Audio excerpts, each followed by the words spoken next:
हरे कृष्णा। नित्यम भागवत सेवया की आज की कक्षा में आप सबका स्वागत है। आज हम पढ़ेंगे भगवद गीता अध्याय 1 श्लोक संख्या 9 से। अन्ये च बहवः शूरा मदर्ते त्यक्तजीविताः नानाशस्त्रप्रहरणाः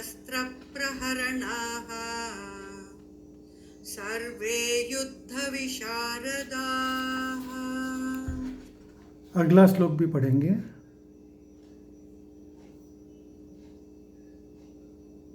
अपर्याप्तं तदस्माकं बलं भीष्माभिरक्षितम् पर्याप्तं त्विदमेतेषां बलं भीमाभिरक्षितम्। अनुवाद। ऐसे अनेक वीर भी हैं जो मेरे लिए अपना जीवन त्याग करने के लिए उद्यत हैं। वे विविध प्रकार के हथियारों से सुसज्जित हैं और युद्ध विद्या में निपुण हैं। हमारी शक्ति अप्रमेय है और हम सब पितामह द्वारा भली भांति संरक्षित हैं, जबकि पांडवों की शक्ति भीम द्वारा भली भांति संरक्षित होते हुए भी सीमित है। तात्पर्य श्रील प्रभुपाद द्वारा जहाँ तक अन्यों का तथा जयद्रथ, कृतवर्मा तथा शैल्य का संबंध है, वे सब दुर्योधन के लिए अपने प्राणों की आहुति देने के लिए तैयार रहते थे। दूसरे शब्दों में ये पूर्व निश्चित है कि वे अब पापी दुर्योधन के दल में सम्मिलित होने के कारण कुरुक्षेत्र की युद्ध में मारे जाएंगे। निसंदेह अपने मित्र को संयुक्त शक्ति के कारण दुर्योधन अपनी विजय के प्रति आश्वस्त था। यहाँ पर दुर्योधन ने तुलनात्मक शक्ति का अनुमान प्रस्तुत किया है। वह सोचता है कि अत्यंत अनुभवी सेना नायक भीष्म पितामह के द्वारा विशेष रूप से संरक्षित होने के कारण उसकी शास्त्र सेनाओं की शक्ति अप्रमेय है। दूसरी ओर पांडवों की सेनाएं सीमित है, क्योंकि उनकी सुरक्षा एक कम अनुभवी नायक भीम द्वारा की जा रही है, जो भीष्म की तुलना में नगण्य है। दुर्योधन सदैव भीम से ईर्ष्या करता था, क्योंकि वह जानता था कि यदि उसकी मृत्यु कभी भी हुई तो भी भीम के द्वारा ही होगी। किंतु साथ में उसे यह दृढ़ विश्वास था कि भीम की उपस्थिति में उसकी विजय निश्चित है, क्योंकि भीम कहीं अधिक उत्कृष्ट सेनापति है। वह युद्ध में विजयी होगा, ये उसका दृढ़ निश्चय था।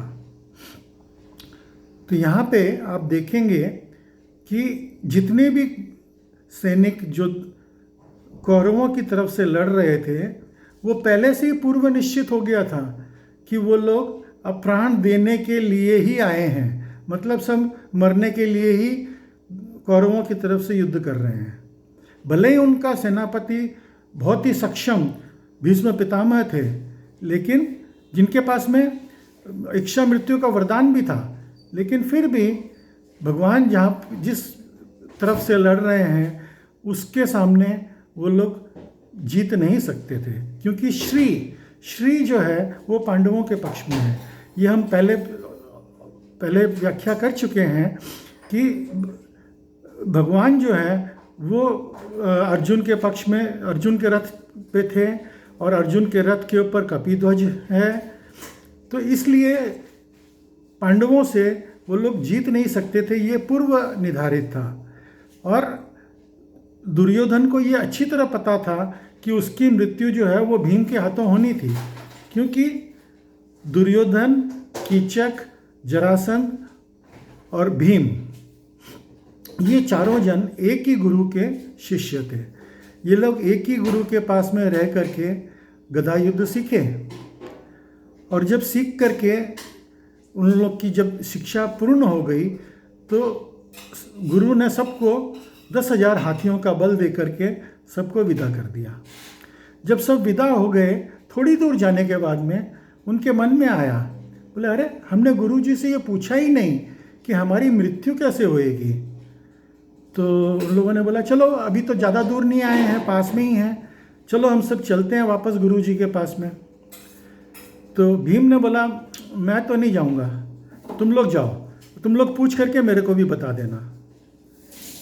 तो बाकी तीनों जो हैं वो गुरु जी के पास में गए वापस।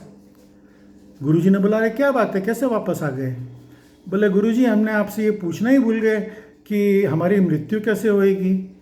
तो गुरु जी ने बोला लेकिन तुम लोग तो गए तो 4 जन थे, अभी आए 3 जन हो, क्या बात है? तो उन लोगों ने बोला कि बोले भाई भीम ने बोला कि भाई आप लोग पूछ लो और पूछ के मेरे को भी बता देना, इसलिए वो नहीं आया।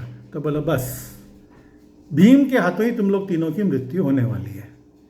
तो ये दुर्योधन को पूरी अच्छी तरह से पता था कि उसकी मृत्यु दुर्योधन को अच्छी तरह से पता था कि उसकी मृत्यु भीम के हाथों होने वाली है। लेकिन फिर भी वो ये सोचता था कि क्योंकि मेरी सेना का संरक्षण भीष्म पितामह कर रहे हैं जो कि सर्वसक्षम हैं, तो मैं हारूंगा नहीं और मेरे भीष्म पितामह मेरे को बचा लेंगे। लेकिन सामने वहाँ पे भगवान है, वो पांडवों की सेना की रक्षा कर रहे हैं, भले वो शस्त्र नहीं उठा रहे हैं लेकिन रक्षा तो भगवान कर रहे हैं। तो राखे कृष्णा मारे के और मारे कृष्णा राखे के। तो जिसको भगवान जिसकी रक्षा करते हैं उसको कौन मार सकता है, और भगवान जिसको मारना चाहे उसको कौन बचा सकता है। अभी भगवान ने प्रण लिया था कि मैं शस्त्र नहीं उठाऊंगा, लेकिन भीष्म पिता ने ये प्रण लिया कि मैं आपसे शस्त्र उठवा के रहूँगा। तो एक दिन भीष्म पितामह इतनी तेज़ी से उन्होंने बाण चलाने चालू किए तो अर्जुन को खूब घायल कर दिया, रथ को तोड़ दिया, भगवान को घायल कर दिया।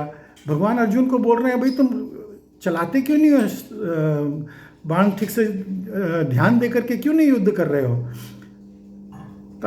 तो अंततोगत्वा भगवान को गुस्सा आ गया और वो कूद करके, जो उनके हाथ में शस्त्र तो था नहीं, उन्होंने नीचे पड़ा हुआ एक टूटे हुए रथ का चक्र उठाया और उसको चक्र की तरह घुमाते हुए वो भीष्म पितामह की तरफ दौड़े।